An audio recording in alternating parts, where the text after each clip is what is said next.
Hi, I'm Dan Hegstad. This is Next Steps, Tools for Transforming from Coping to Thriving. Thanks for watching. Thanks for listening. Title of this episode is Don't Believe Everything You Think. Yeah. I am the author of the book by the same title, Next Steps, Tools for Transforming from Coping to Thriving. It is a printed book. It is an audio book read by me. It is a Kindle e-reader. All those are available through Amazon, and the link is on my website, danhegstead.com. And if you'd like to book me as a speaker, all that information's on the website too, danhegstead.com. So I haven't made a new episode here in a while because I haven't had anything to say. And I've been traveling and I've been busy working on a documentary film. That's done. I'm back. Scotland is great. I recommend it. But I've been thinking. Don't believe everything you think.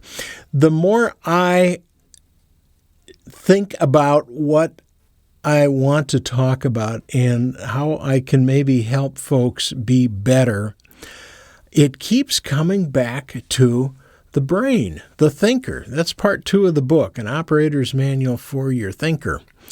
Your brain, and the reptilian brain, the base brain, the monkey brain, and the higher brain, that the reasoning brain. And of course, there are many more parts to the brain, and they're not really separate, but they kind of act separately. And we just need to realize that the base brain, that reptilian brain, has your best interests in mind, but it is all fear-based, and it just wants to keep you safe and doesn't want you to feel bad. So it's going to clearly err on the side of caution and do nothing. And it's just wrong. So I'm going to give you 2 true statements that are contradictory and both correct. And your brain's going to hate it. And that's the whole point of this. You can and should trust your feelings. You can and should not trust your feelings. Both of those are true. But that's why we have to get away from this base reptilian brain that wants absolutes, black or white, this or that. It can't handle that ambiguity. Your feelings, yes, you should listen to them. You frequently, don't dismiss that intuition. On the other hand, you could be just so totally wrong. And you need to understand how you make decisions, not how your brain works, but how you make decisions. Think this through, and that's what I'm going to do in this episode of the vlog and podcast. We meet new people, we have a feeling about them.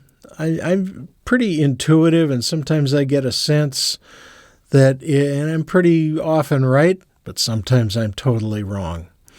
You have feelings about situations. Should you take that new job, or should you leave the one you've got? And big decisions and small decisions. We have feelings about those. Should you listen to and trust your feelings? Well, first of all, I'd say don't do it quickly. Let it percolate for a while. You'll have a sense of things. Ultimately do trust your feelings, but understand where those feelings and judgments come from. I think that's the real point here.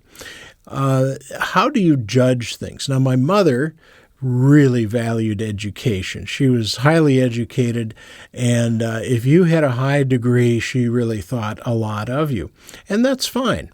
Now, as far as it goes, I judge people by, are you a good person? Are you kind and generous? And do you really roll up your sleeves and get in there and try and make a difference and do good things in the world? Are you smart and wise and are a good conversation? I like those kinds of people. And that's fine and that's good, but you may be somebody I don't really like, but that doesn't mean I should discount everything you say. I dislike people who do not communicate, and I overreact to that. And, if I leave you a message, send you an email, and you don't respond in a timely manner or at all, or if I ask you 3 questions and you kind of answered one, I really dislike that. And you're going to go down quite a few notches in my book as to, are you a good and reliable person? Well, that's just kind of human nature too. I need to let go of that sometimes. I can be too judgmental about that. Some people look at, does this other person have wealth and income and so forth? That's nothing wrong with that. I just understand if that's how you do it.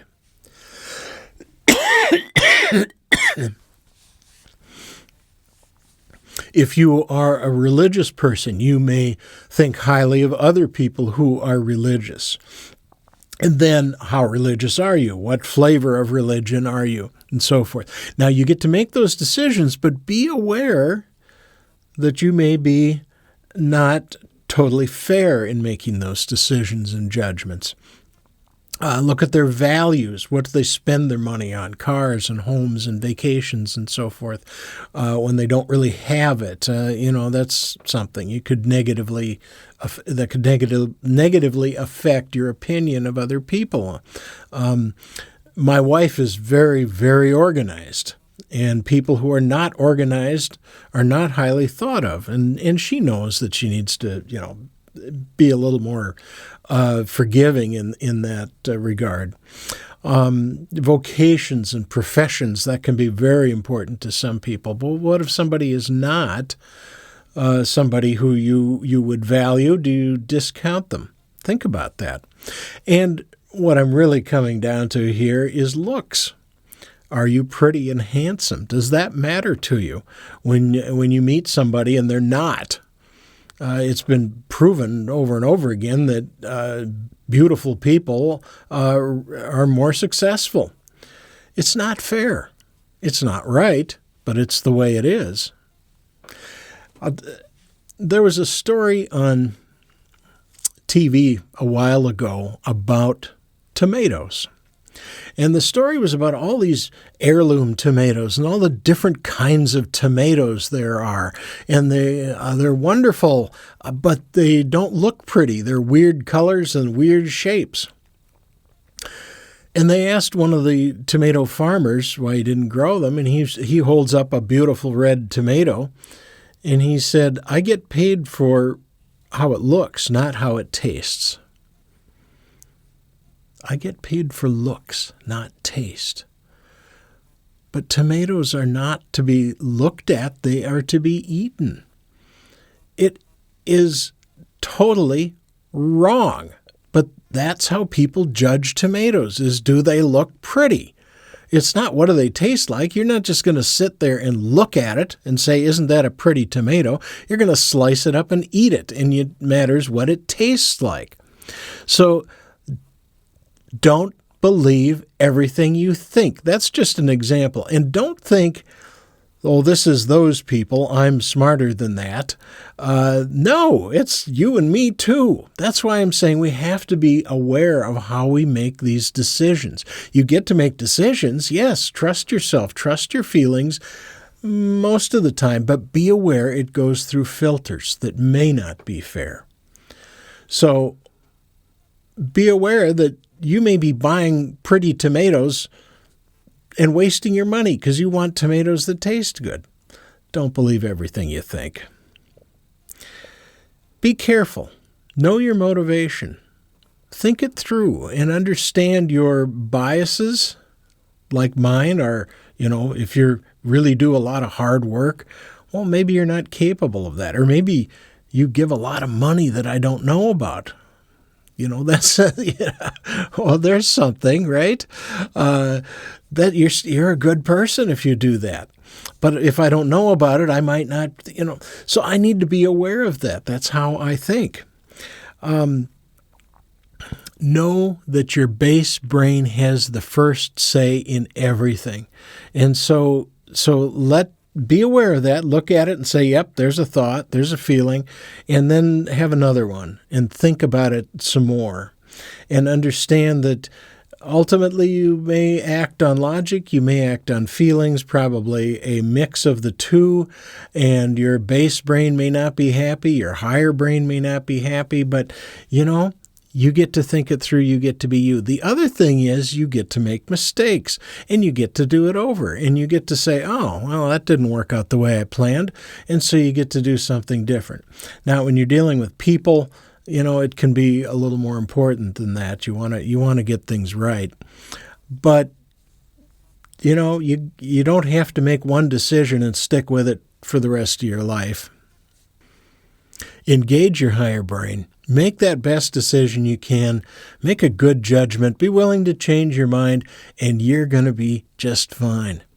So, there you go. Thanks for watching. Thanks for listening. I'm Dan Hegstead. The vlog and podcast is Next Steps, Tools for Transforming from Coping to Thriving.